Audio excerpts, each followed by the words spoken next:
Of all the locomotives in the long history of the rails, one of the greatest was called Big Boy, a name by which the world knew an engine that closed a memorable era in Western railroading.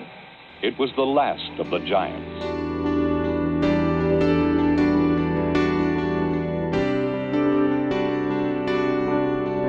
Welcome to the brand new BrassTrains.com broadcast studio.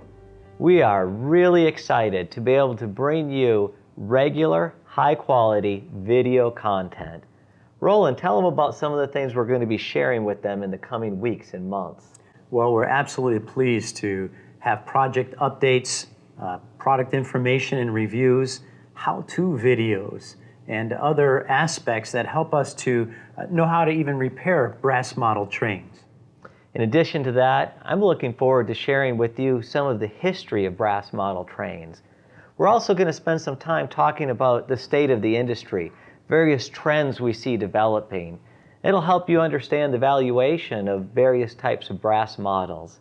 But today, we have a special treat for our opening broadcast. Tell them what it is, Roland. Well, we're happy to show to you today the project updates on the Big Boy. Glacier Park models, the Union Pacific Big Boys, pilot models are now here before us, Dan. And with these, we really have seen a level of detail that has really eclipsed, surpassed anything that we have seen already. Yeah, you can imagine when these packages arrived, it was a little mix between glee and trepidation, just hoping that they were everything we promised you, our customer. And I'm happy to say, and I know Roland agrees with me, I think they're everything we promised and even more. Let's spend a little time going over some of the innovative details and features that are going to be offered with this particular project. Absolutely, Dan. When we first start looking at these models, some of the things that really do stand out to us, of course, when we ran them already was the intense lighting that's on there. Of course, the standard headlight, marker lamps are lit, number boards are lit, the in-cab lighting, the reverse lighting, the firebox lighting that is on these models. That is just one of the features, but we also know about the sound in DCC that these particular Big Boys will be equipped with. And we have a little update for you on the sound on these. In fact, these now have been incorporated the Tsunami 2 sound system. And in fact, it was just for the Big Boys that we have these special ones integrated here. Yeah, so that proprietary system is a real bonus and actually the cutting edge technology today for sound and DCC. A little more lighting features I really enjoyed. It has working classification lights. It has some running board lights. Now I know you've seen that before, but every time I've seen them, there's always just been some light bulbs dangling under there. With this model, there's actually prototypical lighting housing for those, so you won't even see them until you turn the lighting on, and they're so fine, those bulbs, they're really something to see. And Dan, let me point out something that's never been achieved before in HO scale, and that is the smoke hood cover. You'll see that this is an accordion style that opens and closes. A level of detail that we've really only seen, I believe it's on Gauge 1 model before of the Big Boy. That's the only place I ever remember seeing it. It's really cool to see that work. And every hatch, it seems like, opens on this. As you go right down the engine into the tender, all the access hatches on the tender itself, the coal versions, the doors actually operate, the cab doors operate. You can spend quite a bit of time just going through and discovering all the various details, and then details hidden even underneath some of the opening hatches and doors and so forth. Very nice. And I know there was one special detail that you wanted to bring to the attention of our viewers. That is regarding the toolbox. Yeah, so I got to set that up with a little story.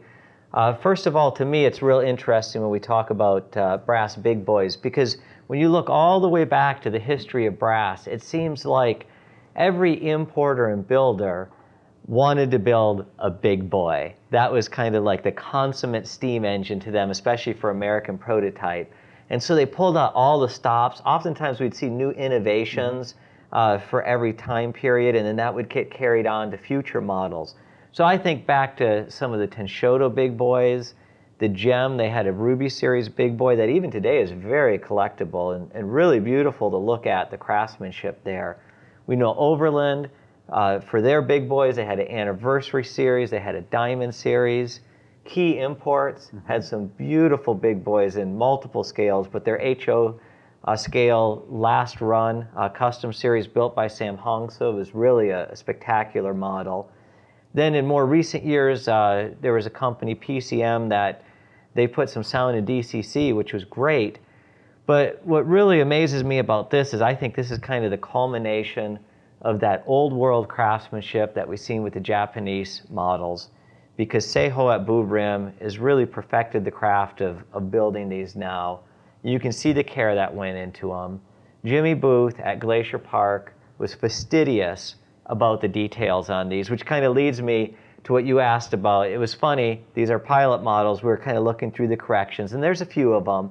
But the last correction, he was upset because when you opened the toolbox door in the tender, there was no oil can and there was no hoses in there. So actually, I think that brings the level of detail even beyond that fine art model, which we had alluded to earlier, in Gauge 1, which was revolutionary for its detail.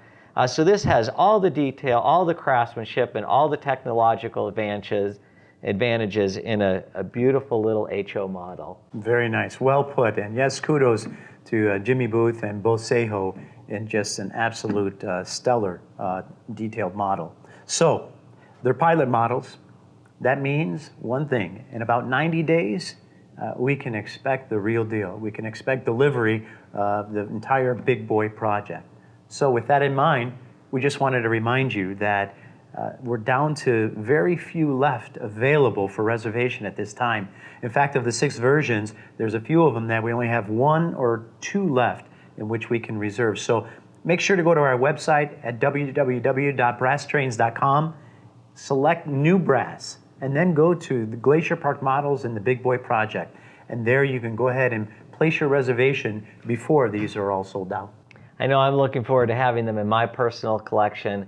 We've already heard from many of you how excited you are about them. And as you brought out, Roland, it's important that you take the time to reserve them so you get the exact version you want while they're still available. We're confident these are going to sell out very quickly as soon as they arrive. Well, I think that's just about it. So that's the Big Boy project. So we look forward to sharing more information with you in future broadcasts, but it was sure a treat for us for our very first broadcast to have it be about a project that means so much to us, we've worked so hard on, and we know our customers are so excited about, just like us.